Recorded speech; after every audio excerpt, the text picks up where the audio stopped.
सर्वसमीका। सर्वसमीका में होता है सूत्र, जैसे a प्लस बी का होल स्क्वायर कक्षा 6 के लिए मोस्ट इंपोर्टेंट बीज गणित को सॉल्व करने का मैं सूत्र बता रहा हूं। अब आप देखिए a प्लस बी का होल स्क्वायर के बराबर होता है a square plus 2ab plus B square. इसको आप जानते हो कि ये होता है। अगर कहीं मान लीजिए कि मैं कह दिया ये नहीं होता है, हमको नहीं मालूम, इसको सॉल्व करके हमको इसको लाना है। जैसे देख लीजिए a प्लस बी का whole square plus 2ab plus B का होल स्क्वायर, यह सूत्र आपको रटाया जाता है कि याद करो, और मैं कहता हूं कि सूत्र को तुम तैयार करो। सूत्र को ही इससे इसको ऐसा सॉल्व करो कि यह मिल जाए, और इसको ऐसा सॉल्व करो कि यह मिल जाए, तो समझो कि बीजगणित का सर्वसमीका हमारा सही चलेगा। दूसरी चीज, अब आप देखिए इसको लगाने का दो तरीका होता है। पहला तरीका होता है पंक्ति विधि, पंक्ति विधि, और दूसरा तरीका होता है स्तंभ विधि। स्तंभ विधि, आप जिस विधि से चाहोगे उस विधि से इस समीकरण को हल कर सकते। अगर ये समझ लो, ये हमारा समीकरण अगर आपने हल कर लिया तो बीज गणित में कम से कम 10 सवाल लगाने की तो मैं गारंटी लेता हूं कि लगा सकते हो। पहले आप सूत्र को समझो, सूत्र कैसे लगाया जाएगा। पंक्ति विधि में आप देखिए a प्लस बी का होल स्क्वायर दिया है। होल स्क्वायर का मतलब होता है दो, दो दिया है तो दो, तीन दिया है तो तीन, अर्थात इसको हम दो बार लिख सकते हैं। तो दो बार लिखने के लिए हम इसको क्या करेंगे, a प्लस बी एक कोष्टक में और a प्लस बी एक कोष्टक में। दो बार हमने लिख दिया, कुछ किया नहीं, ध्यान दीजिएगा। a प्लस बी एक कोष्टक में, a प्लस बी एक कोष्टक में, जबकि दोनों कोष्टक के बीच में कुछ भी नहीं है। जब कुछ भी नहीं होता है तो बीच में क्या होता है, गुणा होता है। यहाँ गुणे का चिन्ह होता है, और गुणे का जब चिन्ह होता है तो इसका इसमें गुणा होता है। कैसे होता है ध्यान दीजिएगा, लाइन पे आप ध्यान देंगे तो सूत्र समझेंगे, सूत्र समझेंगे तो सवाल ऑटोमेटिक तू घर बैठ के लगा सकते हो। आगे देखिए, यह हमारा है पहला पद, प्रथम द्वितीय, यह आपका प्रथम, यह हो गया द्वितीय। अर्थात अब देखो a का गुणा हम a में करेंगे कि पहले पद का गुणा हम पहले पद में करेंगे। तो a का गुणा जब हम a में करेंगे तो a का गुणा a में करेंगे, क्योंकि यह सजाती है, सजाती है तो a लिखेंगे। और एक जब गुणा करते समय इस पे एक घात छिपा होता है, जिस अंक पे कोई घात नहीं होता है वहां पर एक घात छिपा होता है। दो गुणा करते समय बीज गणित के अंतर्गत घातों को जोड़ लेते हैं, तो एक घातिया और एक घातिया क्या हो जाएगा, दो हो गया a स्क्वायर। हुआ कि नहीं हुआ।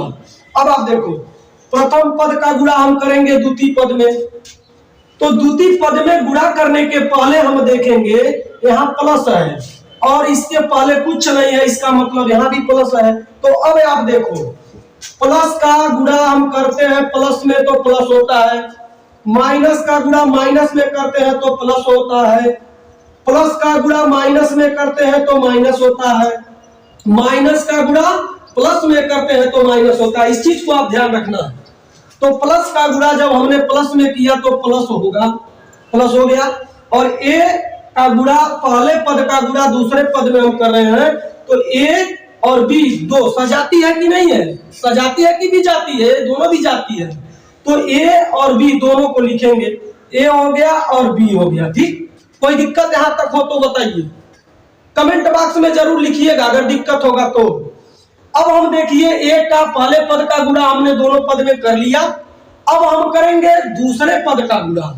तो दूसरे पद का गुणा हम करेंगे किसमें, पहले पद में।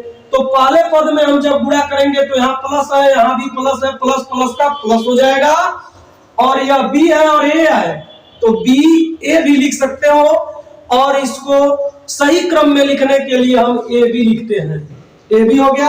अब आप देखिए, द्वितीय पद का गुणा हम दूसरे पद में करेंगे, प्लस प्लस का प्लस हो जाएगा, b का गुणा b में करेंगे तो b स्क्वायर हो जाएगा, क्योंकि इसका घात एक एक होता है, उसको हम जोड़ते हैं। अब आप ध्यान दीजिए, यह इसमें अब देखो ए स्क्वायर कितना है, तो ए स्क्वायर कहीं नहीं है तो हम सीधे लिख देंगे ए स्क्वायर, उसके बाद प्लस, अब देखो ए बी देखो कहीं और है कि नहीं है, तो यहां देखो ए बी और ए बी, कितना ए बी हो गया 2 ए बी, तो यहां लिख देंगे 2 ए बी प्लस हो गया, फिर और बी तो सिंगल है तो बी स्क्वायर हम रख देंगे। देखिए आपका फार्मूला मिला कि नहीं मिला। इस तरह से फार्मूला को सत्यापित किया जाता है। स्तंभ विधि से आप जब सॉल्व करोगे, यह तो था हमारा पंक्ति विधि, पहली विधि है पंक्ति विधि, दूसरी विधि है स्तंभ विधि। स्तंभ विधि में हम जैसे आप गुणा करते हैं छोटे बच्चे, उस तरह से a प्लस बी और a प्लस बी। अब देखिए हमको गुणा करना है, यहाँ गुणा का चिन्ह हमने लगा दिया, एकदम नीचे ऊपर लिखे हैं, ध्यान आप दोगे तो खट दे समझ में आएगा, और नहीं ध्यान दोगे तो नहीं है समझ में आएगा। ए का गुणा ए में करेंगे तो ए स्क्वायर हो गया प्लस, इसका गुणा इसमें करेंगे तो ए बी हो जाएगा। अब बी का गुणा बी में करना है, बी का गुणा बी में करना है, उसके पहले हम बी का गुणा ए में करेंगे तो ए बी होगा, और उसके बाद बी स्क्वायर हो जाएगा। जब इसको हम जोड़ेंगे, अब ध्यान दीजिए, जोड़ेंगे जब तो क्या हो जाएगा a square plus 2ab plus B का होल स्क्वायर। स्तंभ विधि से हमारा वही आएगा और पंक्ति विधि से भी वही आएगा।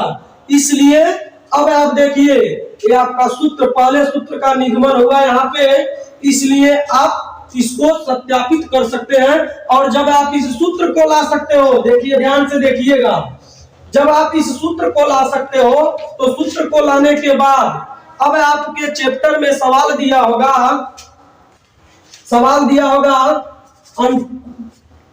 95 का स्क्वायर, 95 के स्क्वायर को सॉल्व करना है।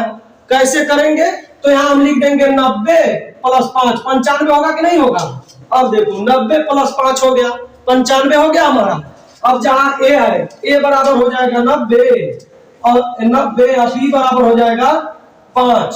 तो जहां अब सूत्र को हम लिख देंगे ए प्लस बी का होल स्क्वायर बराबर हो जाएगा a square plus 2ab plus B square. अब देखो 90 का होल स्क्वायर हो गया प्लस 2 गुणे 90 गुणे 5 प्लस 5 का स्क्वायर।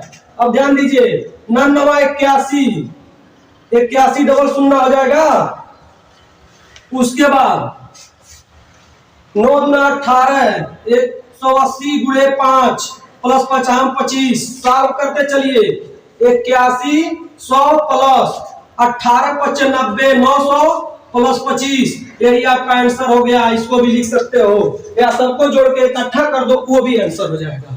इस तरह से सवाल को लगाया जाता है।